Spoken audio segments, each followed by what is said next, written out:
Hello and welcome to 10,000 Roads to Financial Independence. Today I have Hadar Orkibi from MIH Mastermind. And Hadar is also a very successful founder and owner of a multifamily, MIH multifamily investing.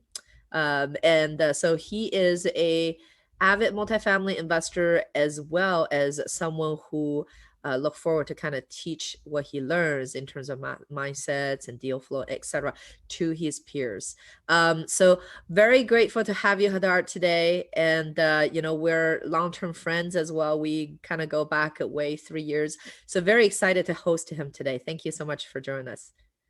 Thank you for having me, Elisa. I'm very excited to be on your show. And we've gone a long way. It's great to finally catch up doing that. Awesome. Yeah. So Hadar had a very interesting, how would you say, life track record, because he's kind of bouncing all over the places and that he's being a serial entrepreneur.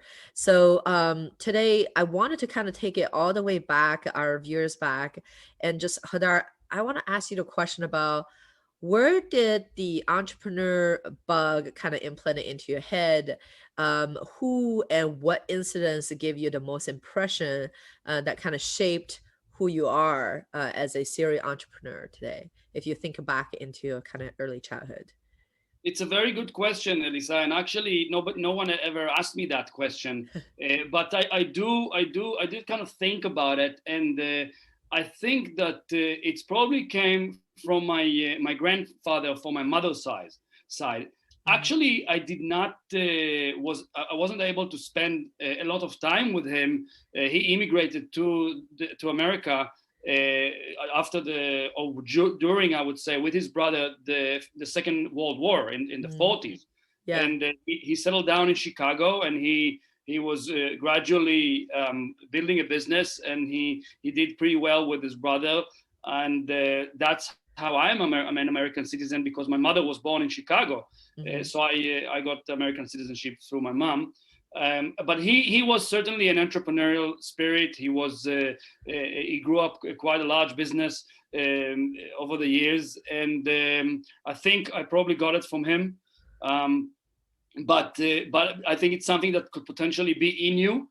The desire to achieve certain things, and having an open mind, and being perhaps also someone who has got some ideas that wants to implement, and I think that's part of it. So with that though, my older brother is 13 years older than me. I kind of looked up for him when I was in my early teens.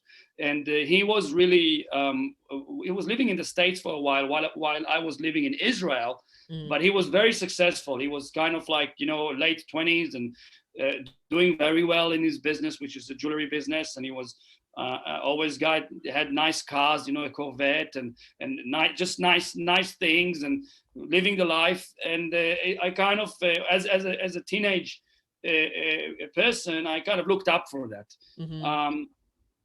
Now my perspective is a bit different about this type of things, but generally speaking, I went to walk with them when he left the States and came to Israel. He opened a jewelry business, a jewelry shop, and I went to walk with him when I was about 14, 15, and I learned a lot of, if you like, the negotiation kind of skills, or even how to treat customers and deal with people through observing him, and actually in a very early age, under 20, I was sometime he was going on vacation, and I was left to manage the store, the shop.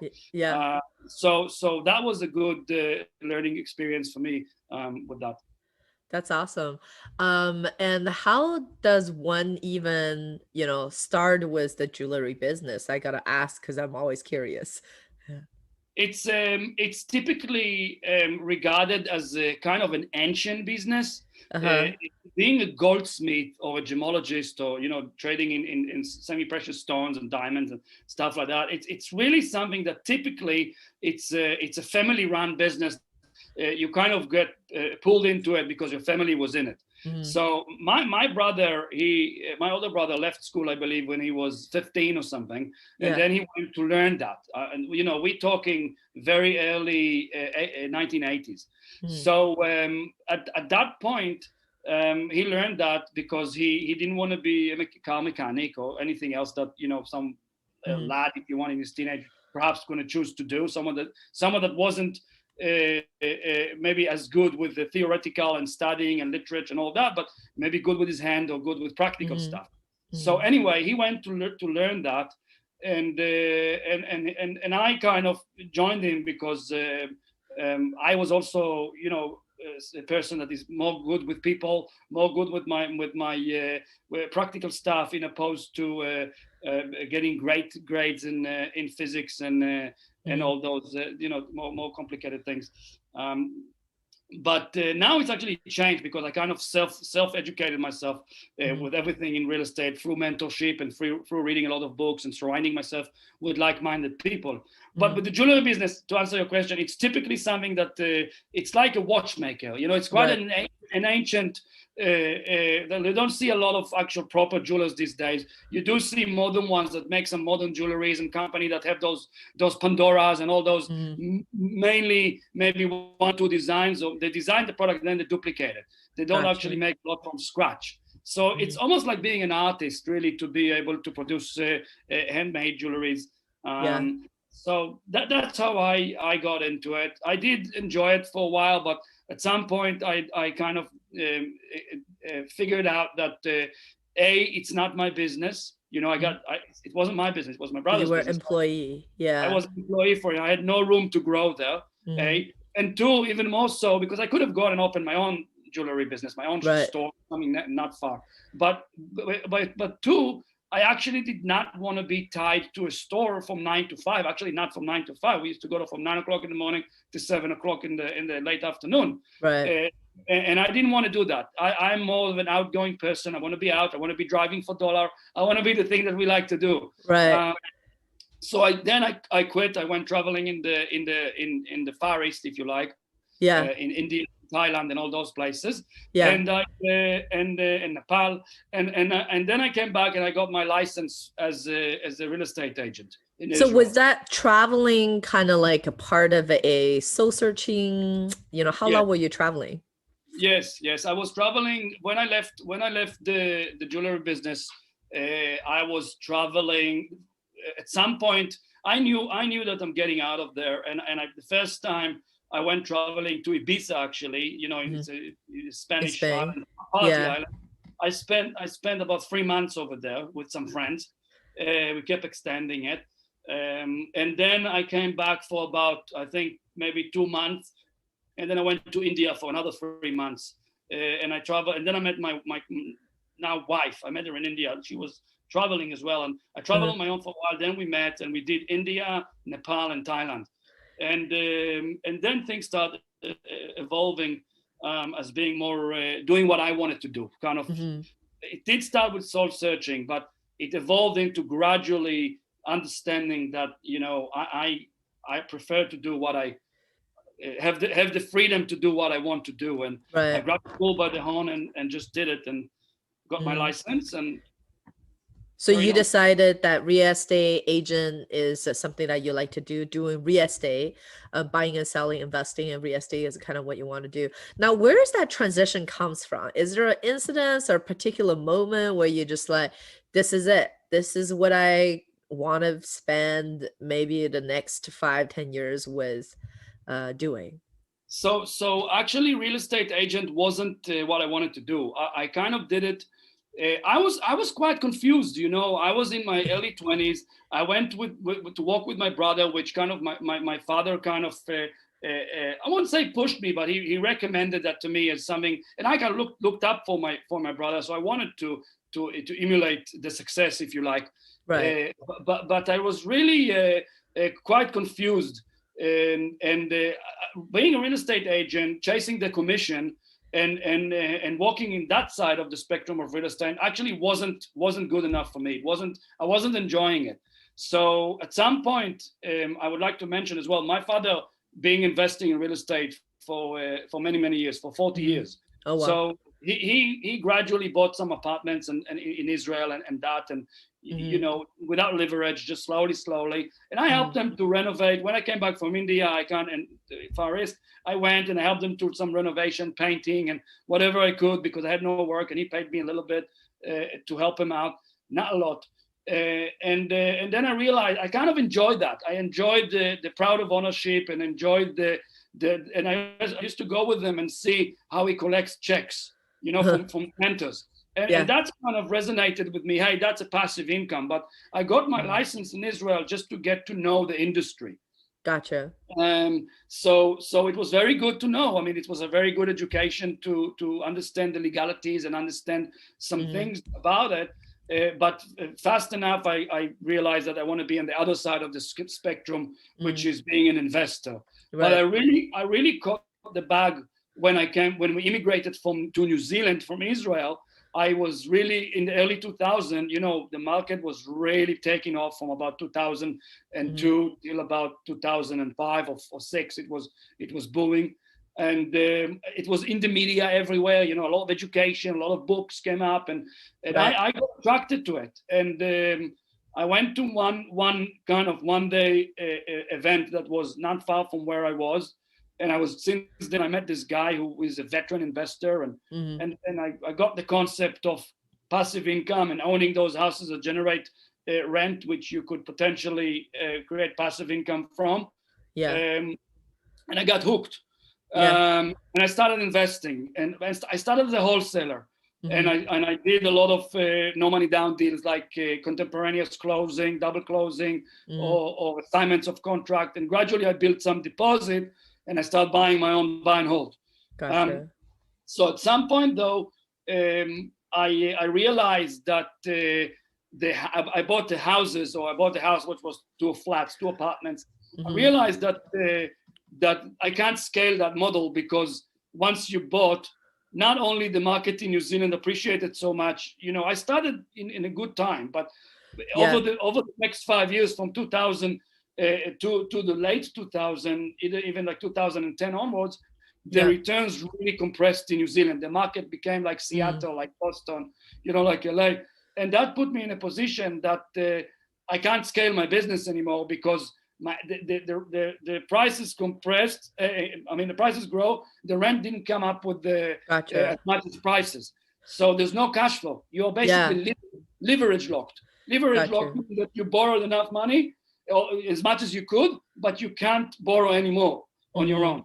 Gotcha. So the personal debt income ratio was kind of hitting the ceiling, was the loans and etc. So did you do all conventional loans with New Zealand? Like in New Zealand, when you bought these kind of residential holdings? Yes, there is not a lot of option in New Zealand at all. It's not like in the States that you got many different avenues. But back in the early 2000s, there were 2 main avenues. One was the mainstream banks, you know, which 90% of them are actually owned by Australian bank. So there's no personal relationship. It's not like the community banks in the States that I love. You know, if you get a relationship with a community bank, they will help you to grow your business, and they will go through the committee and support you and allow you to borrow money if they see that you're a professional. Here it's nothing. There's no handshake, good old handshake kind of with the bank manager or the commercial loan officer. So there's not a lot of support that way. And the other option was like finance companies, which were quite expensive, but they were lending money back in the day as no doc and low doc, same like in America and in Europe, where they don't really look at your financial or your documentation. They kind of, if you can fog a mirror, you can get a loan. So up to about the global financial crisis, that was available in New Zealand. Wow. Now it's coming back a little bit, but once the GFC hit, all of that financing disappeared completely. And actually the criteria became really, really strict. They really squeezed down their own underwriting and what you need to qualify. So it became really tough. And also, don't forget, I was a wholesaler, I was a trader, I was flipping houses, I was buying, renovating, and selling. I was my income wasn't a salary W-2 income. It wasn't an income that they liked, because 1 year it could be 50,000 a year. one year it could be 150,000 and 70,000 the next, and fluctuating. Right, So right. they don't like lending money to people like that.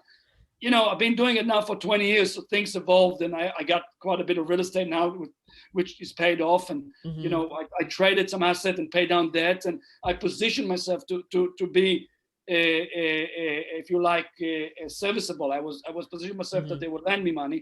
But Right. one of the reasons I moved to the States for investing is because the price to rent ratio makes sense, and Yeah. the lending environment is much more friendly.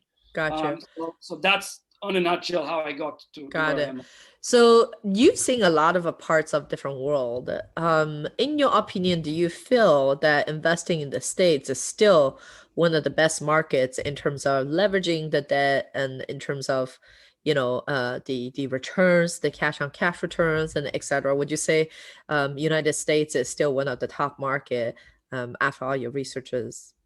Absolutely, no doubt, no Yeah, doubt, yeah. absolutely, 100%. In fact, it's getting tougher because there's a lot of not just foreign capital, Hmm. but which, by the way, in New Zealand we had the market really bolted and cap rates compressed so much that the government introduced now the ban on foreigner buyers. So Oh, if you well. unless you're from Australia or Hmm. Singapore, I believe you're not unable to buy a real estate in New Zealand. Gotcha. So, And but then it what is didn't the help. cap rate in New Zealand right now? Just put in the perspective of the viewers, in terms of when they're investing US and people are complaining, Well, how hard to find the deals in US, right?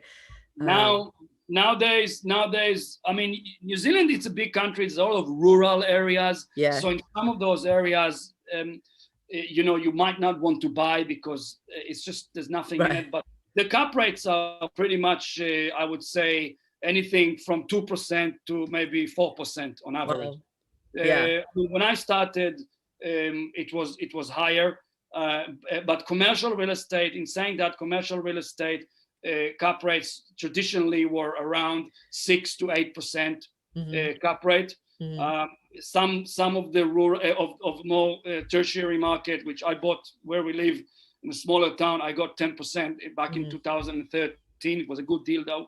Hmm. Strip mall commercial, and some Right. industrial used to go for 9% when I was involved in some transaction back in 2009 2010. But since then, interest rates going up so much, as Hmm. we know in the US. So the demand for yielding assets for properties that generating income is Hmm. gone so much, so high. So it actually compresses the cap rate because there's Right. more Right. demand. People are prepared to pay more, which in effect pushes the prices up, which in Right. effect creates a lower return. Right, right. When the interest rates kind of goes down, thank you for touching on that. When the interest rate kind of goes down to like right now 3% or like 2.5, sometimes we even see on commercial real estates, the money becomes really cheap to borrow. So people will pay more because they can use the leverage, and that's kind of what's going on, what we're seeing, hence causing a cap rate compression per se. So I love that you just told us all this to set the expectations, but because at a 2 to 4% cap rate, there's really nothing we can complain about over here investing in the States. So you stayed in New Zealand and then now you're back in investing in the US. What are some of the informations that keeps you up to date, make you thinking about the market as a global market where you can kind of invest remotely per se? What are some like sources that you source that information from? And then later on would love to kind of ask you a question on like, hey, when you're investing remotely, what are some stuff that you would share with our listener in terms of There, criteria? Yeah. there is a lot to unpack in your question, but I just want to take a quick small step back, and please throw me back to your question. Yeah. One of the information is that you need to know what's going on in the market, like you said, as a whole. Yeah. And one of the things that we've seen now, and we've seen it in the last at least 3 to 4 years, and especially now with COVID, we see first of all, interest rates are very low and money is cheap, so there's a lot of liquid cash that is chasing Hmm. yields. chasing returns. So you need to know that. You need to know the economics in your market, in your chosen market. That's the bare minimum and the principle of any drivers in the market. So that's number one. Number two, now with COVID, we see that asset classes like office, like hospitality, Right. like some kind of retails are not doing well at all. Right. So all of this capital now are going to go to the assets that are doing well, which is multifamily, which is even single family expected to have a very good run in the next couple of years. Yeah. And it's self-storage and, for example, even mobile home park, which we bought one with Abraham, by the way, in Nashville. So yes, so if you know those things, you really need to know your what's going on within your market. In terms of what tools I use further to that, I'm really invest myself in my chosen market. So we always teach also in the mastermind, you need to choose one market to focus on and really get to know it intimately. Get to know the employment growth, get to know the population growth, get to know which businesses are moving to town or living out of town. Really invest yourself of things that are that important to know the economics, like recent sales. Constantly monitor. I'm subscribing to the local business journal, if you like. I get it online. So I get to know which banks are merging, which banks are moving in, expanding, which real estate transaction is done, where there's, for example, big like Amazon, if they're moving in and expanding or opening shop or fulfillment centers. You really need to get to know your market, and you can do it through subscribing to the local business bulletin, networking with fellow investor within your market, networking with brokers. And of course, you subscribe to the mailing list, quarterly updates. A lot of big companies, they make great quarterly upgrades. Even on supply versus absorption, you want to know how much supply there is versus absorption. If they're building too much and there's not enough demand, could be an oversupply issue, could affect prices and rents, for example. And you want to talk to local lenders. Local lenders are great to tell you as well trends and all sorts of information. It's quite a dense topic. If anybody is interested to get more in depth on that, they can go on. Maybe you can link for that in the show notes. We'll put the link down below. Yes. To my course, there is a course that I did. It's a free course. It's actually a presentation that I've done for Dan Hanford from the Property Investors Nation. There's an ebook and a video course on the MFI Holding.com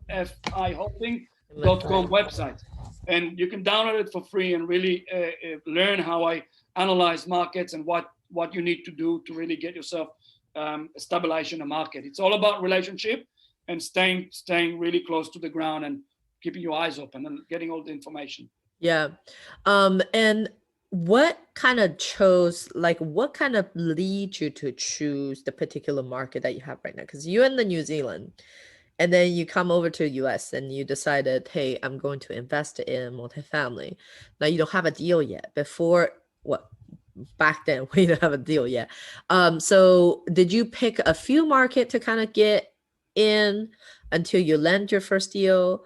Or did you pick one particular market and kind of go really deep on that? Like, what would you say, looking back at the best course to kind of do that? Yes. So I actually decided that I had some friends from New Zealand who invested in Memphis, and I went there and I liked what I seen. I made some relationships. So I jumped on bigger pockets. I started deciding that I did some market research to see population growth, job growth, maybe some referrals that I had already from New Zealand to check out Memphis. Price to rent ratio is very important for me. I'm not coming to buy appreciation. I'm coming to invest, and I'm investing in assets when we can manufacture equity and manufacture yield, because I'm investing for cash flow. Equity and capital gain, I have plenty in New Zealand. That's what you get in a low cap rate market. Typically it's an appreciation market. So I was wanting to find a balance. So I liked Jacksonville, Florida. I went there. I spent some time there. I liked the market a lot, but I found it to be very competitive. The horse was bolted. So the cap rate's compressed.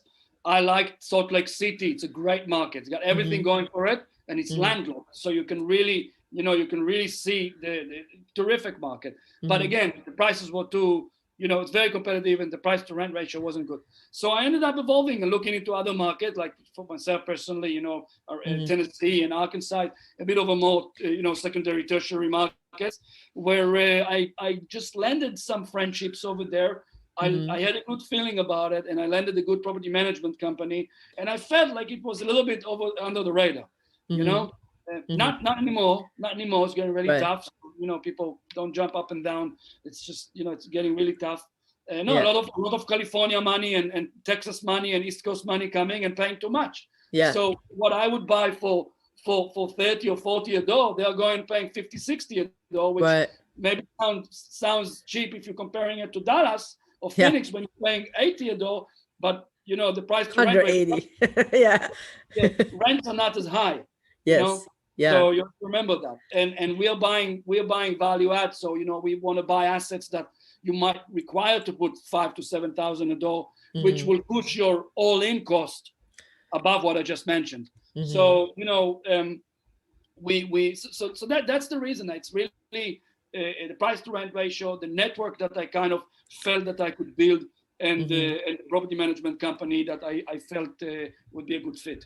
Got it. So that's so awesome that you kind of share basically a playbook on when you're investing remotely, because the world is kind of your oyster.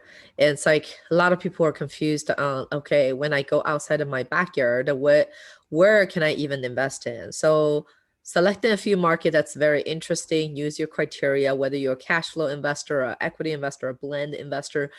These are all matters in terms of choosing your market, your strategy. So once you choose a market, what would you say, because you kind of allude to it a little bit more, what would you say is, the next step? But once you kind of figure out a market, but you kind of allude to a little bit more, is like building your team. So how do you like build your team? And if there's a few things that you can kind of share around that. Very, very, very important point, Elisa. That's actually one of the reasons that I didn't feel that I can be in because I'm an optimist. I looked at Salt Lake City. I said, hey, if I can get a good boots on the ground, somebody that will hustle with me, and I can tell him, I can make it happen. There's always deals in some markets. You just have to get, there's deals in LA. You just need to know what to look for. So, so the point is, boots on the ground is key. It's number one key. I really formed friendships through Bigger Pockets initially in my market that I felt that was allowing me to rely on people which will be open to work with me and pretty much execute on things that are required. Like if we get a deal, they'll go and sign the contract, because I'm doing a lot of direct to seller as well. I'm not only relying on broker relationship and that kind of on market opportunities. It's so competitive. So at some point, I actually went to look at Kansas City, and I love the market. I think it's very, very good market. Right. In a way, the horse is bolted over there as well. There's a lot of capital chasing there, and it's no longer a secret, if you like. Yeah. I went there and I was trying to establish myself there. I made a lot of relationship because I had a networker. I'm able to find who's where and connect with them and get referrals. Referrals is very important. So when you want to build your team, it's all about referrals. You need to get referral for even fellow investors that could work with you, for lenders, for property managers, for handymen, for subcontractors, for everything. Even for a sign maker to make signs on your property, whatever.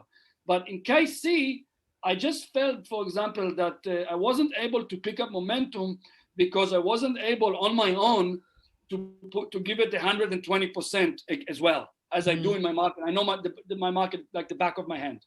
Yeah, I got a list. I got a catalog of all the multifamilies over there. I know them all. I know when they're traded. I know how many units. I know a lot of details about it. Yeah. Which family owns large portfolios that you should stay in touch with. In KC, it's a bigger market. It's still doable, and I am familiar with the areas and everything, but I just did not have the feeling of boots on the ground. Yeah. So what happened now, just to give you an example, through the MIH Mastermind, as you can see, the MIH Mastermind right here, I started this mastermind with Marco Barbaro, which is Gino's brother, from Jake and Gino. Yeah. which is just how we met for Jake and Gino. Yes. I'm Yeah. also a coach for Jake and Gino, by the way. Great coaching business to be, and a coaching community, if you like, to be a Right. part of.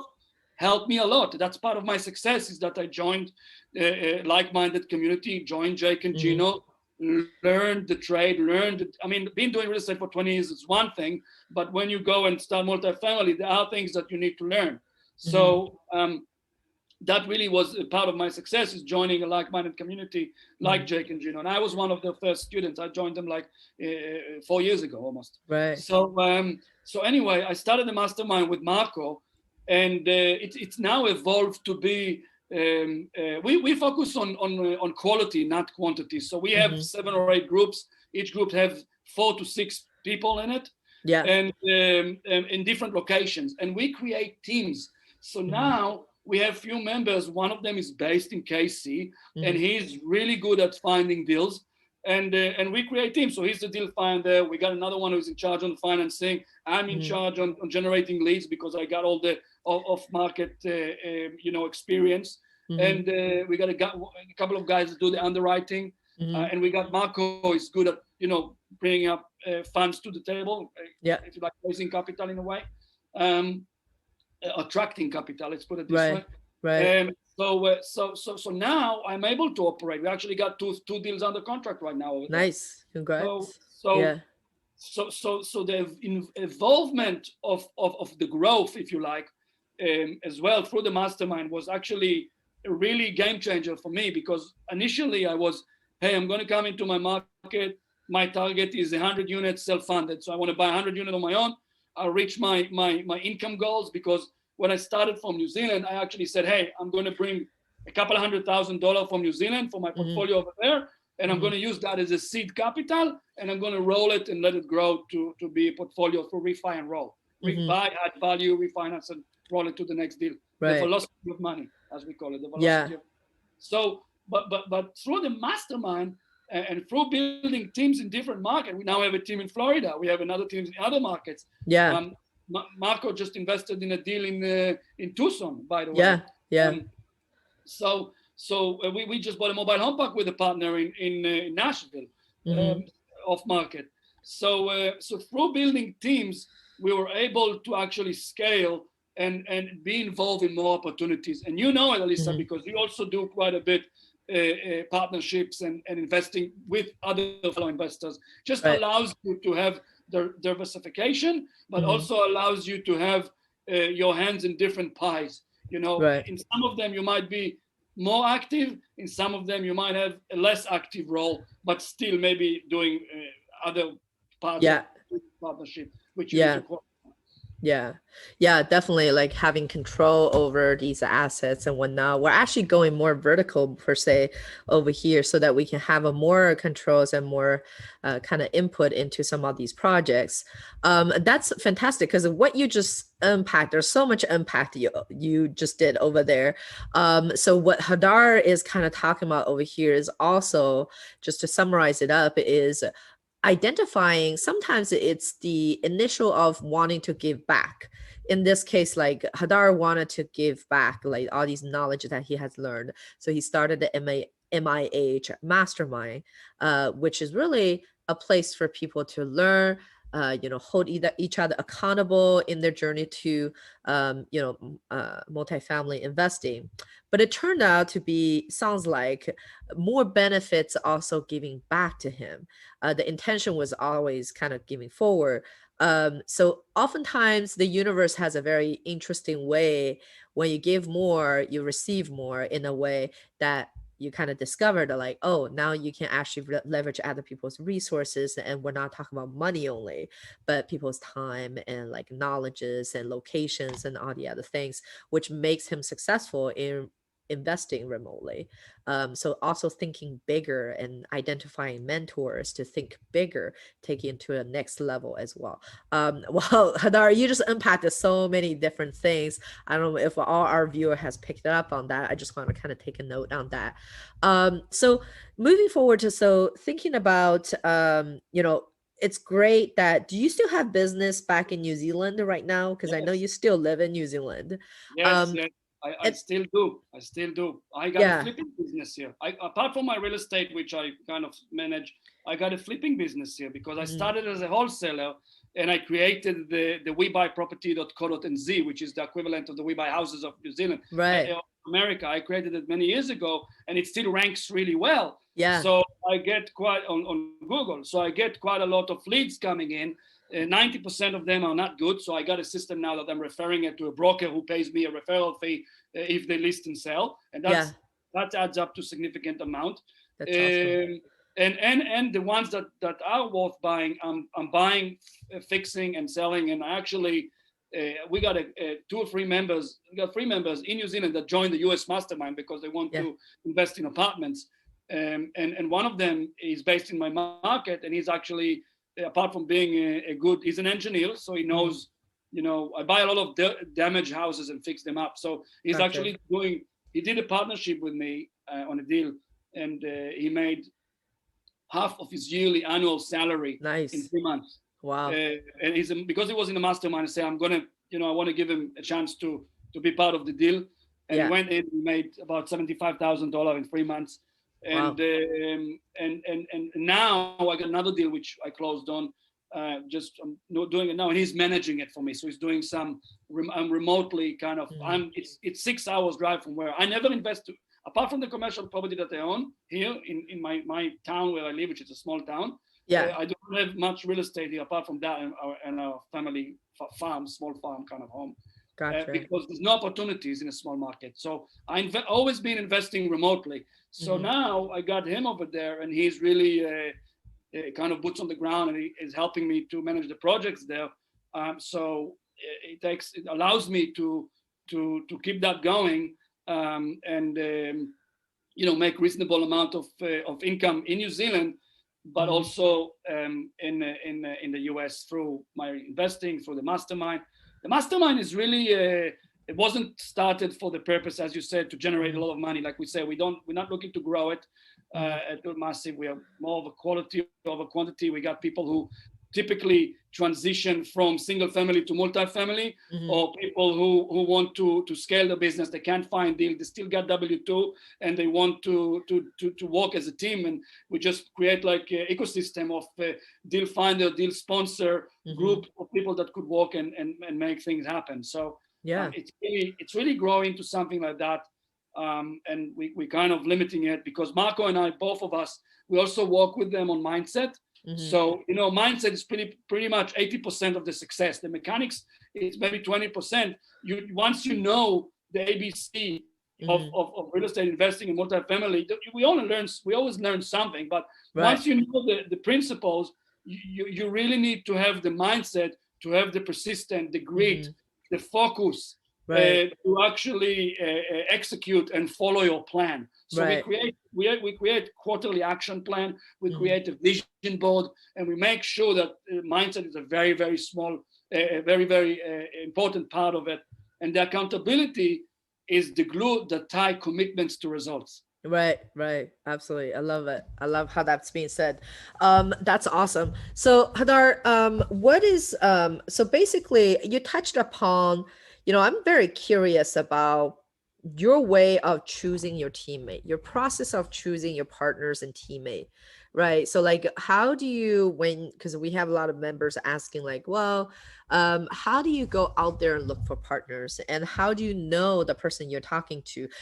Most people that you meet, you're not going to be partnered with, but certain people you meet, you decided that this is someone that I can partner with in the future.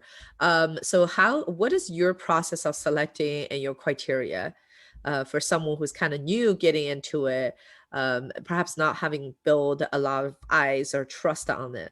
So do you have anything to share there? Okay, so there are few points. First of all, is a gut feeling. I need to like the person. Mm-hmm. But with saying that, it's also the person has to have a complementary skills. Mm-hmm. So they need to be complementary skill to me. And Marco and I, for example, with the mastermind, I always wanted to help people to succeed and get them educated, because I Mm-hmm. always kind of wanted to share that, but I never really knew that I need a partner, or Yeah. even knew what a partner should be look like. And it was almost like we met in Orlando last year in Jake and Gino's event. You were there as well, and I heard him talking about maybe doing a mastermind, and I gave him my card to say, let's talk. And it's just evolved to that. But we have a terrific complementary skill, So so I think complementary skill is very important. Like, when the best teams are made, you have different people doing different roles. Then things go smoothly. Then there is actions happening, and it's like a puzzle that fits, and things are rolling. I mean, sometimes you have people working on things together, but if you have a partnership which each person has a different role, complementary skills, it's very, very important. I think that work ethics is also number one. I mean, everything is very, very important. So work ethics, communication skills, honest, all those characters that you want with your partner. Work ethics is very important. We don't look who works harder or hey, he worked more hours than me. We both make it happen. We both wake up in the morning early, and we go in and we give it everything we can. We both, which is another point to mention, we both jump on calls with students, not only on the monthly meetings. If somebody needs an urgent or they want to talk about something, they need help with the deal, we jump on calls with them. We are giving them personal attention. That's why we're keeping it small as well. We're keeping it small because we want to be able to offer that. But it's very important to have allocation of roles. Now, if someone is starting up and they want to join a team, they need to think to themselves, how can they add value to a team? And more often than not, people will not know unless they start. We got this in the mastermind, where people starting up, they don't really know what's going to be their fit.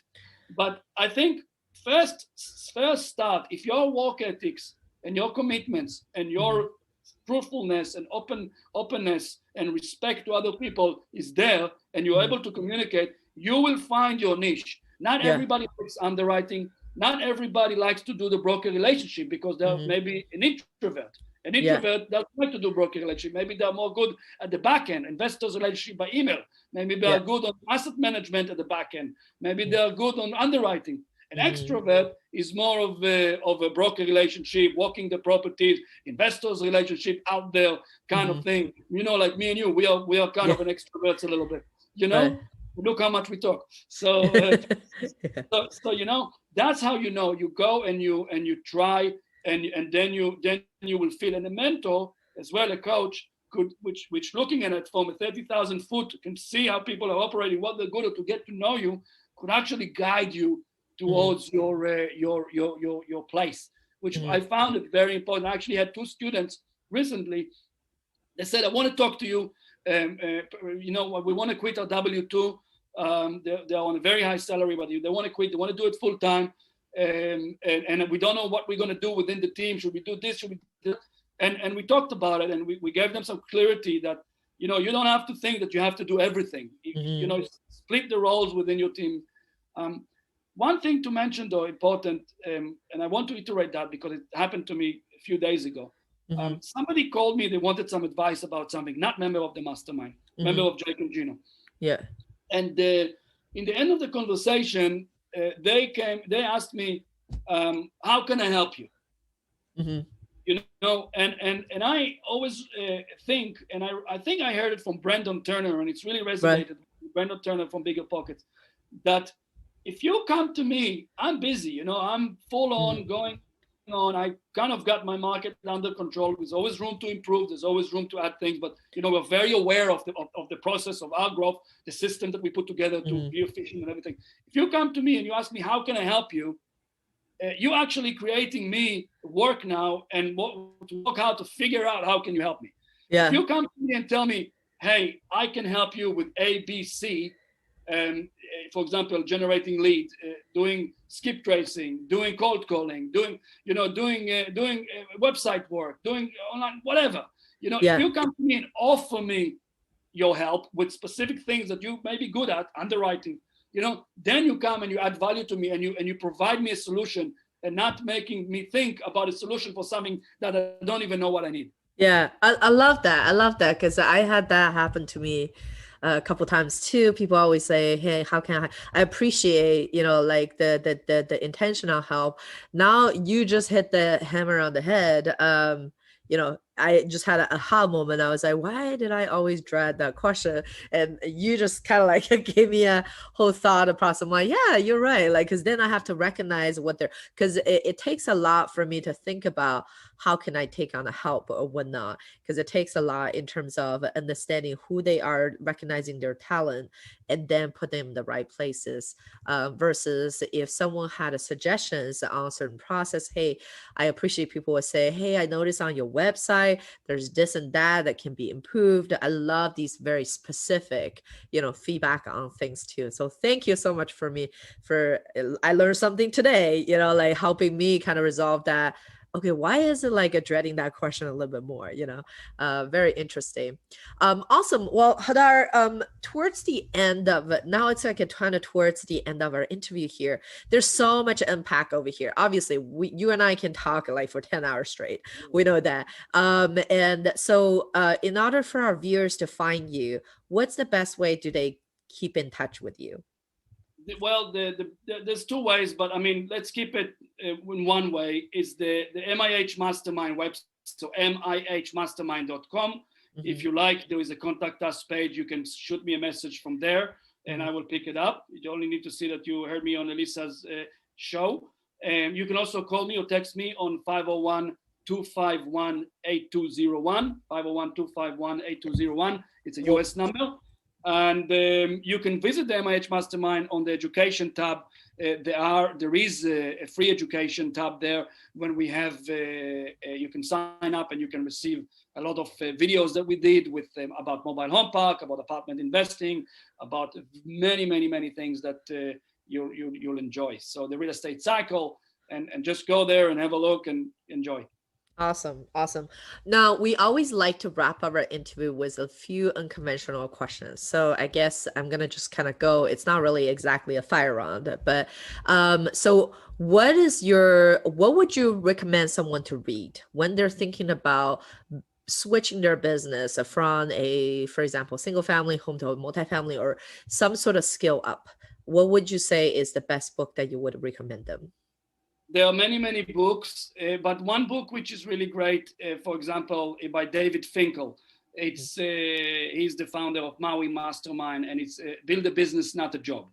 That's a book that really helped me to scale my business, to get a lot of things automated, get a lot of help from virtual assistant, and really think. It's a bit more like that book. That book about the E-Myth?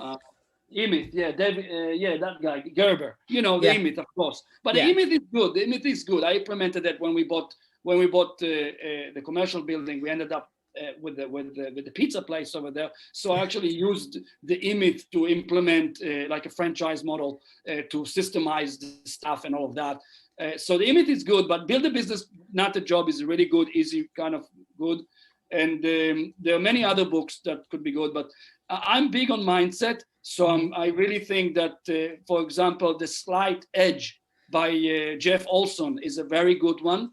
The Slight Edge by Jeff Olson is a good one, which allows you to really have the right mindset for success, because mindset is very important. This business is a tough business.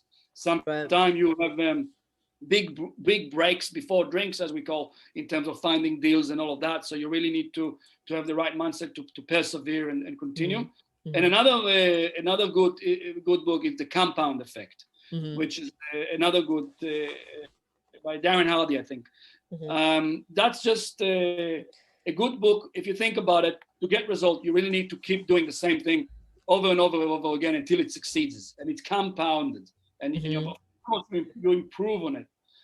But sometimes as well, especially with The Slight Edge, the message is perhaps if you keep doing what you have been doing so far, you'll get the same results.